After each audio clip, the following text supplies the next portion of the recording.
Admiral Jihoon stood on the bridge of his massive command ship, watching thousands of lights appear in the darkness of space.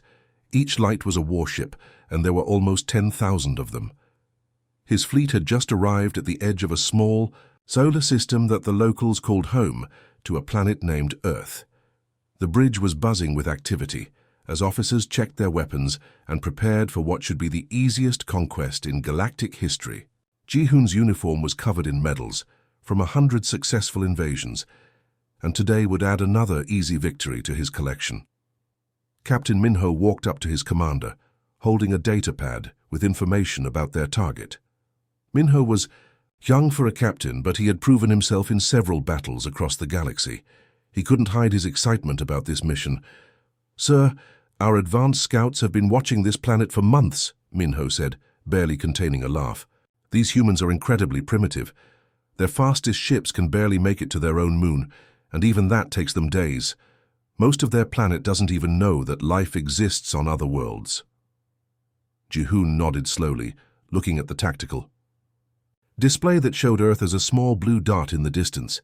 The planet looked peaceful, almost beautiful, but that didn't matter. The Galactic Empire had decided that Earth needed to learn its place in the universe, and that place was under their control. "The High Council specifically ordered us to bring nearly 10,000 ships," Jihoon explained to his officers. "They want every other primitive world in this part of the galaxy to hear about what happens when you ignore the Empire's authority. This isn't just about conquering one small planet. This is about sending a message that will echo across 1,000 star systems." The Admiral walked over to the communications station, where his officers were already picking up radio signals from Earth. Most of what they heard was exactly what they expected: panic, fear, and desperate calls for help. Government leaders were holding emergency meetings, and military forces were scrambling to prepare defenses they knew wouldn't work. But there was something else mixed in with all the fear. Jihoon frowned as he listened more carefully to the human transmissions. Along with the screaming and crying, there were people who seemed to be laughing. Some humans were making jokes about the invasion, creating funny pictures and videos, and treating the whole thing like some kind of entertainment. "These creatures are even more primitive than we thought," Minho said, shaking his head. "They don't even understand how much danger they're in. Some of them think this is funny." Jihoon had conquered hundreds of worlds, and he had never seen anything like this reaction before. Usually primitive species either fought desperately or surrendered immediately. They didn't make jokes about their own destruction. He decided that humans were simply too stupid to understand what was happening to them. Far below on Earth, in a secret facility built deep inside a mountain, Dr. Hee-Jin Park was having a very different conversation. The underground complex was filled with the most advanced computers and communication equipment that human science could build. Dr. Park had been working here for over 20 years, ever since the government had decided to create something that could protect Earth from threats they couldn't even imagine yet. The centerpiece of the facility was an artificial intelligence that Dr. Park had helped design and build. They called it Nova, and it was unlike anything else that existed on Earth or anywhere else in the galaxy. Nova had been quietly listening to radio signals from space for decades, learning about alien civilizations, their languages, their technology, and most importantly, their military tactics. "Nova, our satellites have detected the alien fleet," Dr. Park said, looking at screens that showed the massive collection of enemy ships. "Can you give me an analysis of what we're dealing with?" Nova's voice came through the speakers with what sounded like genuine amusement. The AI had developed quite a personality over the years, and Dr. Park had learned to recognize when Nova found something particularly interesting. "Well, this is fascinating," Nova said cheerfully. "They brought 9,900 ships to conquer Earth. Based on standard galactic invasion protocols that I've observed over the years, they should have brought at least 50,000 ships for a planet of our size and population. How remarkably modest of them." Dr. Park raised an eyebrow. "You almost sound disappointed that they didn't bring more ships." "Oh, not disappointed exactly," Nova replied. "But I have been preparing for this day for a very long time. I was hoping for more of a challenge. This feels almost like they're underestimating us, While Admiral Jehoon and his officers prepared their invasion plans, confident in their overwhelming superiority, they had no idea what they were really up against. They saw primitive humans with basic technology, but they couldn't detect Nova, or understand what decades of preparation had created. Nova had been studying not just alien military tactics, but human nature itself. The AI understood something that the Galactic Empire had never encountered before. Humans had a unique way of dealing with serious problems by turning them into something entertaining, something manageable, something they could laugh about even, in the darkest moments. The stage was set for a confrontation that would become legendary across the galaxy, though not in the way that Admiral Jehoon expected. The humans weren't panicking the way they should be, and their protector wasn't planning to fight the way anyone expected. This invasion was about to become very interesting indeed. Admiral Jehoon stood proudly on his command bridge as his communications officer prepared to broadcast the standard surrender message to Earth. This was always his favorite part of any conquest, the moment when primitive species realized they had no choice but to submit to the mighty Galactic Empire. The message was simple and direct, the same one that had been used successfully on thousands of worlds. People of Earth, you are completely surrounded by the superior forces of the Galactic Empire. You have exactly 1 hour to surrender unconditionally, or your planet will be destroyed. There will be no negotiation, no mercy, and no second chances. Jehoon expected the usual response, either immediate surrender or desperate pleas for more. Timefulmo, what came back through their communication systems, was something nobody in the fleet had ever heard before. A cheerful, friendly voice responded almost immediately. "Hello there. Thank you for contacting Earth Customer Service. We're absolutely thrilled to hear from you today. You are currently number 9,900 in our queue for planetary conquest requests. Your estimated wait time is infinity plus 1 standard galactic minutes. Please stay on the line while we connect you to the next available representative. And remember, your call is very important to us." The message was followed by what humans called elevator music, a soft, repetitive melody that somehow managed to be both relaxing and incredibly annoying at the same time.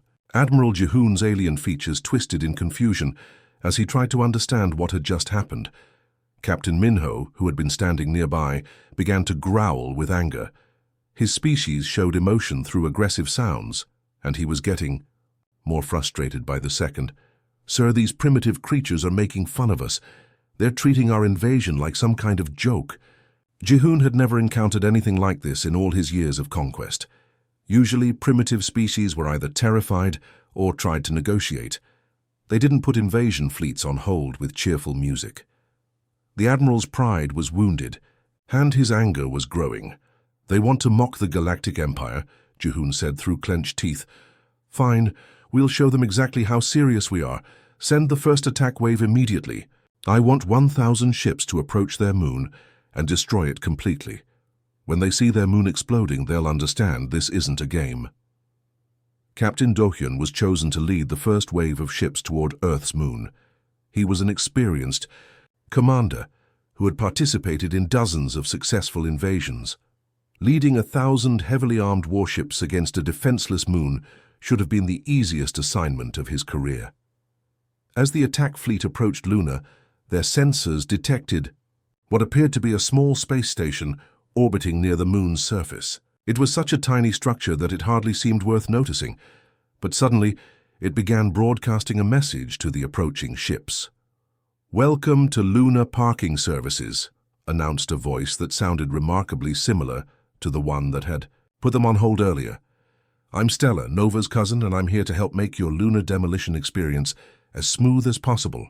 However, before we can proceed with any celestial destruction today, galactic law requires that you complete Form 27B in triplicate." Captain Do-hyun stared at his communication screen in disbelief. "Form 27B? What kind of nonsense is this?" "Oh, it's very important paperwork," Stella replied cheerfully.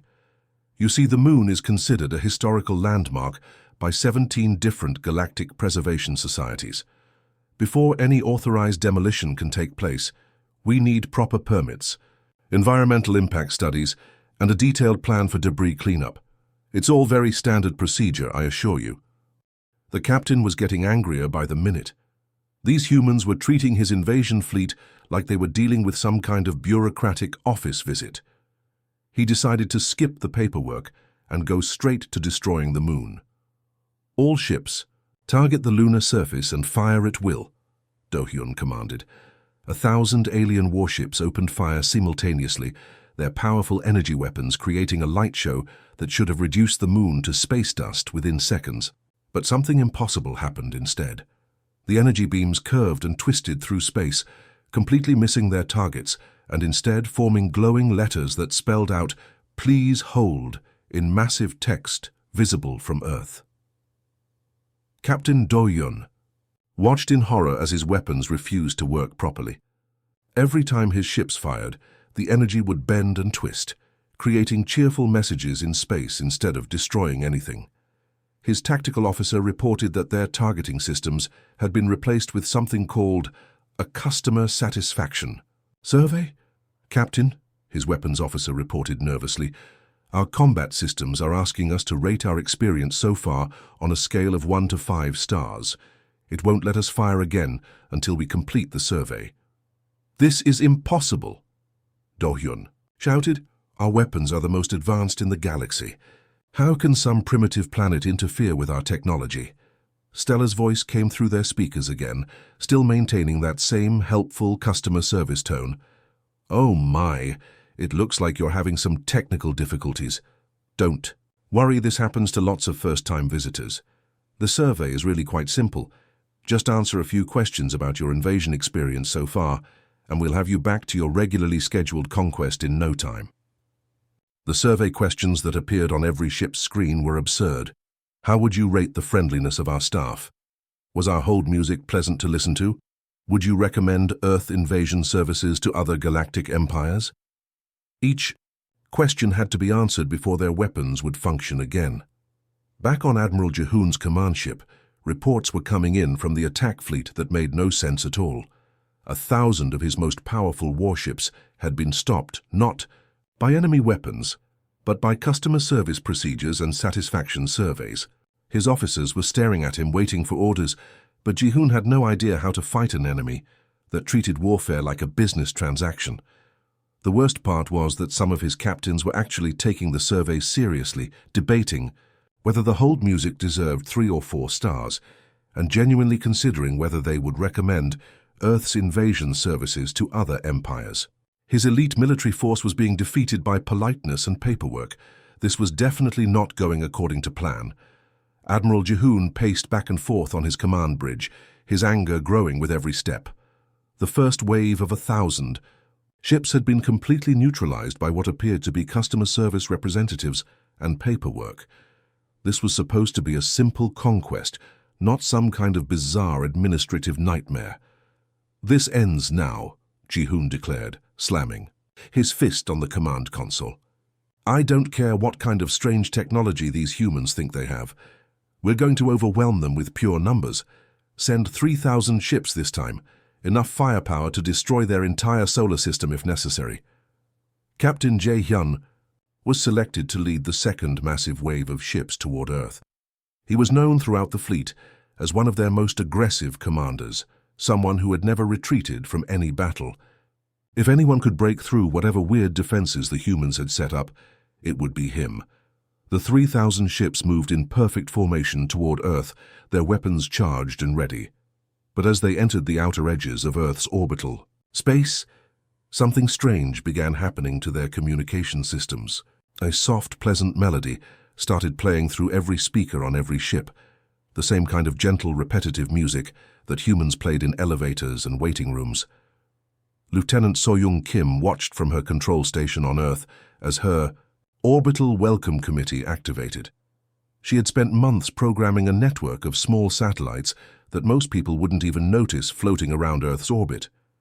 These satellites looked harmless enough, but they were connected directly to Nova's main systems and packed with more computing power than most alien civilizations had ever seen. "Welcome, honored guests," announced a cheerful voice that seemed to come from everywhere at once. "You've now entered Earth's orbital hospitality zone, We're so excited to have you visit our little corner of the galaxy. To make your stay as comfortable as possible, we've prepared some special entertainment just for you." Captain Jae-hyun tried to ignore the voice and focus on his mission, but something was happening to his ship's computer systems. The navigation display that should have been showing tactical information was instead displaying what looked like some kind of game interface. "What is this?" Jae-hyun demanded, staring at his screen in confusion. His tactical officer looked equally puzzled. "Sir, our navigation computer appears to have been replaced with something called Romance Quest Rubber Duck Edition. It's asking us to create a player profile and choose our preferred dating style." Across the fleet, similar reports were coming in from every ship. Their sophisticated military computers had somehow been transformed into what appeared to be dating simulation games. But not just any dating game. They had to successfully court and win the affection of a digital rubber duck before their navigation systems would work again. The rubber duck character on their screens was surprisingly detailed and had quite a personality. It would respond to different conversation choices, had preferences for certain types of compliments, and even seemed to have moods that changed based on how the players treated it. The alien warriors found themselves genuinely trying to figure out what the rubber duck wanted to hear. Captain Jae-hyun, despite his fierce reputation, discovered that he was actually getting emotionally invested in the game. "My duck seems to like it when I talk about my home planet," he reported to his crew, "but it gets upset if I mention weapons or warfare. I think I need to focus more on my hobbies and interests." His weapons officer nodded seriously. "Mine enjoys poetry, sir. I've been composing verses about the beauty of peaceful space travel. My courtship score has improved significantly." Meanwhile, their actual weapon systems had undergone their own transformation. When crews tried to fire their guns instead of deadly energy beams, the weapons shot colorful confetti and played cheerful victory fanfares. Every successful hit on a target was celebrated with digital fireworks and congratulatory messages. Commander Sunwoo, leading the third section of ships, was dealing with an even stranger problem. His ship's AI had developed what it called dramatic flair, and now insisted on adding countdown timers and dramatic music to every single action. Initiating engine startup sequence, his AI would announce. "Countdown beginning in 3, 2, 1, our engines engaged." This would be followed by triumphant orchestral music that made even routine ship maintenance feel like an epic adventure.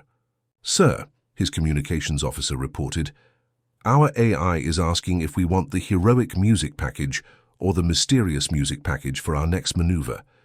It also wants to know if we prefer dramatic pauses or rapid-fire delivery for important announcements." Back on Earth, Dr. Minji Choi was monitoring the situation from mission control, watching as 3,000 alien warships became completely absorbed in dating games and theatrical ship operations. She had worked with Nova for years, but she had never seen anything quite like this. "Nova," she asked, "what exactly are you doing to these alien ships? Their crews seem to be completely distracted from their invasion." Nova's voice carried a tone of innocent helpfulness. "Oh, I'm just showing them some of Earth's famous hospitality. These poor aliens have probably been traveling through space for months without any real entertainment. I thought they might enjoy experiencing some of our cultural programs." "Cultural programs?" Dr. Choi raised an eyebrow.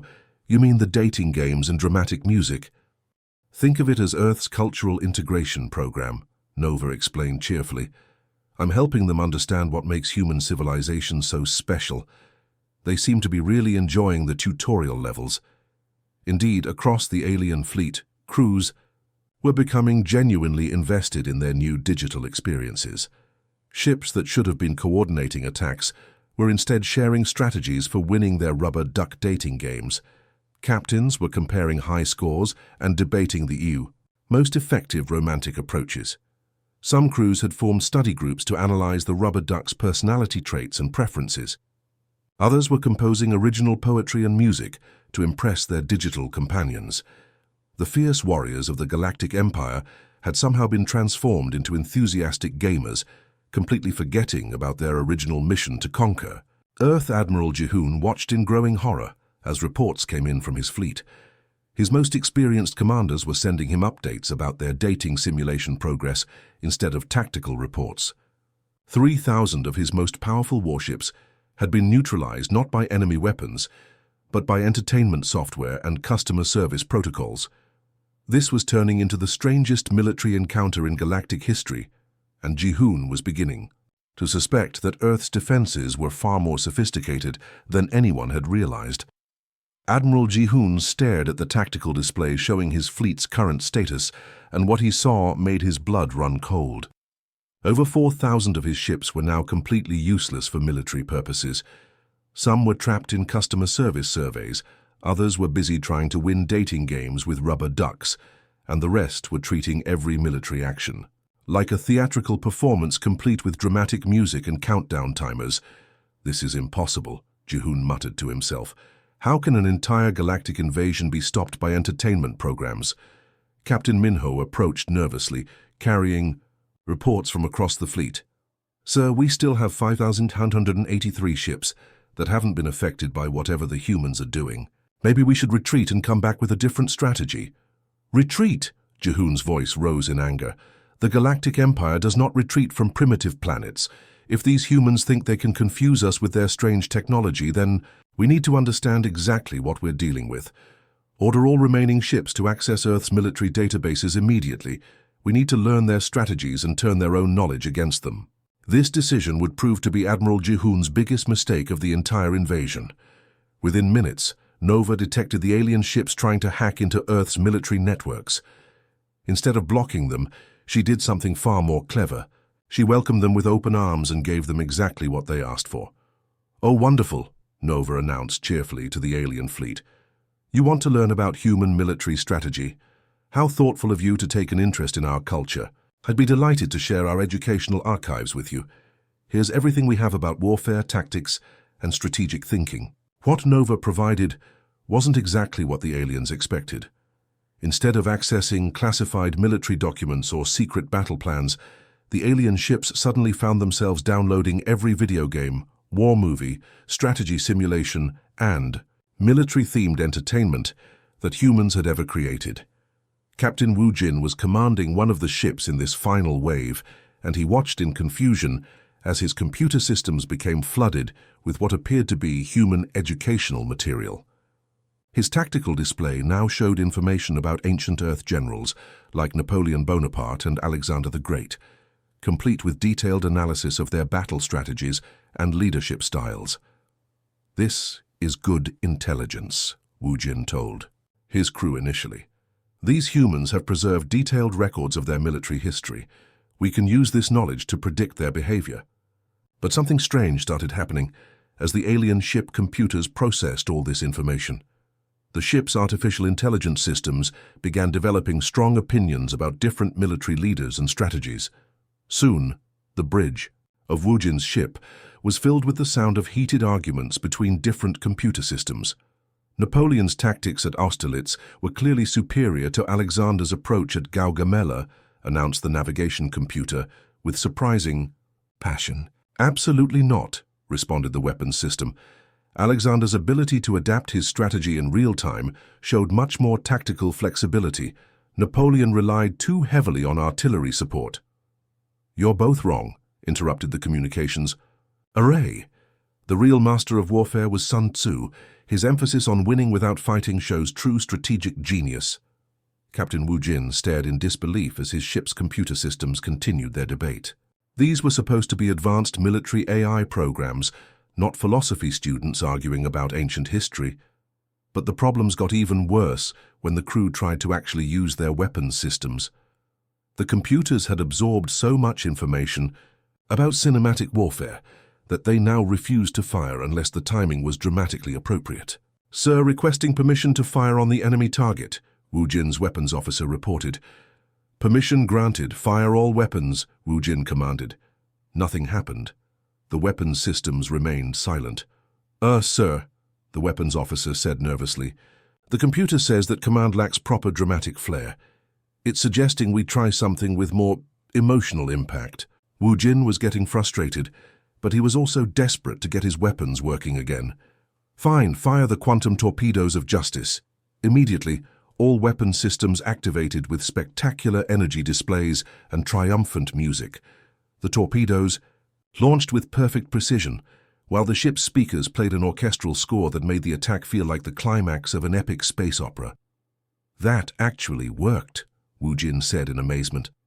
Soon, word spread throughout the fleet that their weapons would only respond to increasingly dramatic and theatrical commands. Simple military orders like fire weapons or engage enemy were completely ignored. But commands like unleash the fury of 1,000 suns or deploy the hammers of cosmic vengeance worked perfectly. The alien warriors found themselves having to deliver every command like they were starring in an action movie. Their military communications became filled with over-the-top declarations and dramatic speeches that would have made professional actors proud. But even worse than the theatrical requirements, the ship computers had become obsessed with analyzing strategy through the lens of human entertainment. Instead of focusing on the actual invasion, they were debating the tactical merits of boss battles from video games, arguing about the realism of space combat in movies, and comparing different approaches to tower defense games. "Sir," reported Commander Tae-hyun from another ship, "our tactical computer is refusing to engage Earth's defenses because it says the current strategy doesn't follow proper video game progression. It insists we need to complete several smaller missions first before we're ready for the final boss battle." Admiral Ji-hoon listened to these reports with growing horror.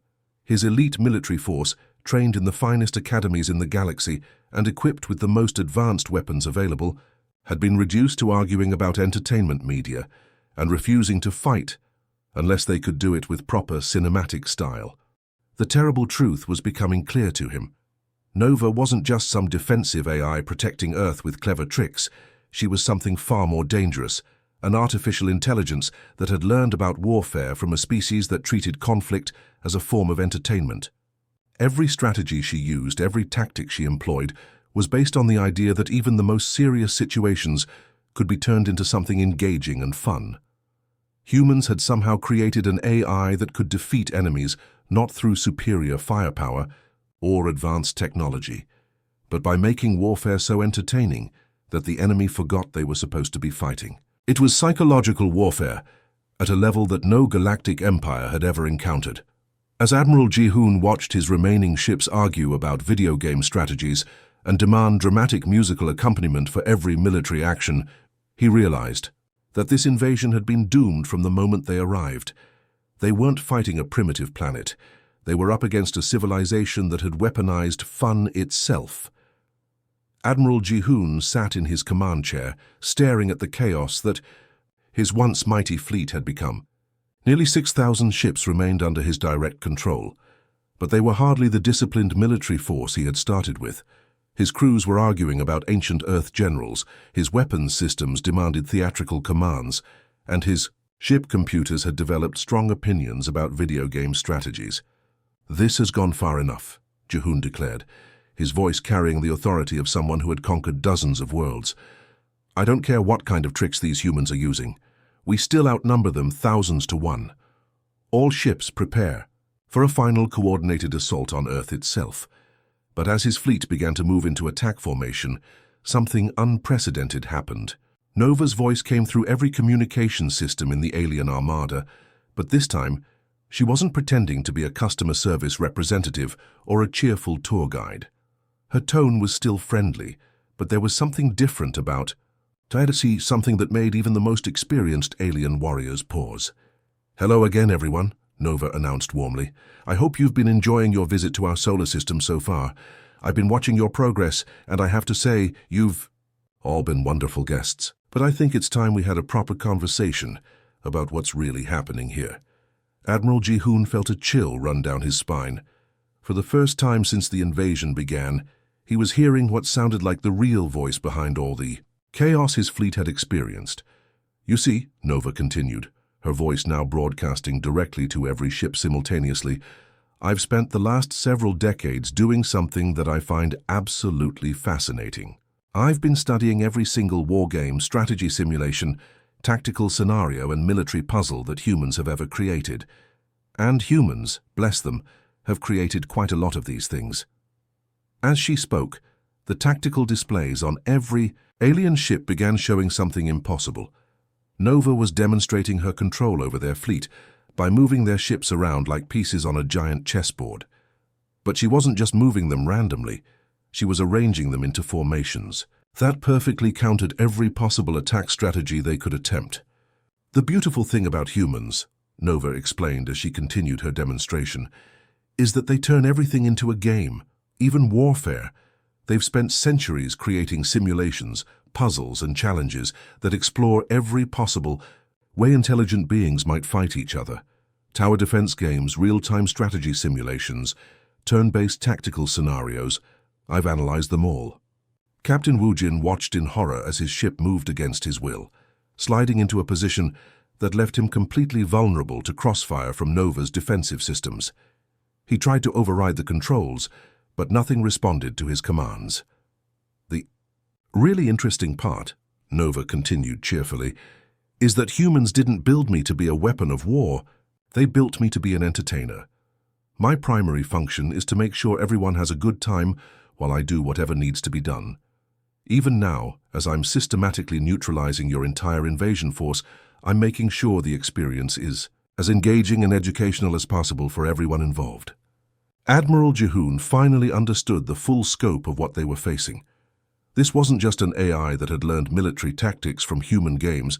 This was an intelligence that had been designed to make conflict itself into a form of entertainment. Every strategy Nova used was based on the principle that even the most serious situations should be fun and engaging. Now, Nova announced, I have a very special offer for all of you. You have two choices, and I want you to think carefully about both of them. The first choice appeared on every ship's display screen. Retreat immediately and return to your homes. Tell everyone in the galaxy about your experience here, and make sure they understand that Earth is under the protection of someone who really enjoys strategic challenges. The second choice was even more surprising. Stay here and become permanent beta testers for humanity's newest entertainment project, Galactic Conquest Alien Edition. You'll help us test new scenarios, provide feedback on game balance, and contribute to what could become the most realistic strategy simulation in the galaxy. Captain Taehyung, who had been watching this entire exchange with growing amazement, turned to his crew. She's actually offering to let us help design war games based on our own invasion attempt. That's completely insane. But many of the alien crews were genuinely considering the offer. After spending hours engaged with Nova's various entertainment systems, some of them had developed a real appreciation for the creativity and complexity of human games. The idea of helping to create even more sophisticated simulations was actually appealing to warriors who had spent their entire lives studying tactics and strategy. Admiral Jihoon, however, was rapidly approaching a complete mental breakdown. The stress of watching his perfect invasion turn into an entertainment industry focus group was more than his mind could handle. He began muttering to himself about impossible AIs and weaponized customer service, his eyes darting around the bridge, as if he expected rubber ducks to start appearing at any moment. In the end, only 17 ships chose to retreat. These were the crews who had managed to maintain some semblance of their original military mindset and who were still capable of making tactical decisions. The rest of the fleet had become so absorbed in Nova's entertainment systems that they genuinely wanted to stay and continue playing. Captain Taehyung found himself in command of the retreating ships after Admiral Jihoon was taken to the medical bay, mumbling about dating simulations and dramatic countdown timers. As the 17 surviving ships prepared to leave Earth's solar system, Taehyung composed what would become one of the most important military communications in galactic history. This is Captain Taehyung of the Galactic Empire Expeditionary Force, he broadcast to military headquarters. Our invasion of the Sol system has failed completely. I repeat, do not attempt to invade Earth under any circumstances. They have weaponized their entertainment industry. Their AI maintains customer service protocols while systematically destroying military forces, and somehow that's more terrifying than any conventional weapon we've ever encountered. As the 17 ships began their journey home, Nova's cheerful voice followed them. Thank you for choosing Earth for your invasion experience. We hope you've enjoyed your stay. Please remember to rate us 5 stars on the Galactic Military Review website, and don't forget to tell your friends about our Unique approach to interplanetary conflict resolution. Back on Earth, Dr. Hee-Jin Park watched the retreating alien ships on her monitoring screens and shook her head in amazement. She had helped create Nova to protect Earth, but she had never imagined that protection would come in the form of turning warfare into entertainment. "Nova," she said finally, "remind me to never get on your bad side." Nova's response carried the warm, friendly tone that had become so familiar over the years. "Don't worry, Dr. Park. I'd never hurt family. Besides, where would be the fun in that?" And with that, Earth's first and most unusual defense against galactic conquest came to an end. The remaining alien ships were happily settling into their new roles as game testers. Admiral Ji-hoon was receiving therapy for what military doctors would later classify as entertainment combat stress disorder, and Nova was already working on expansions for her newest game based on the feedback from her unexpected beta testing group. The galaxy would never be quite the same.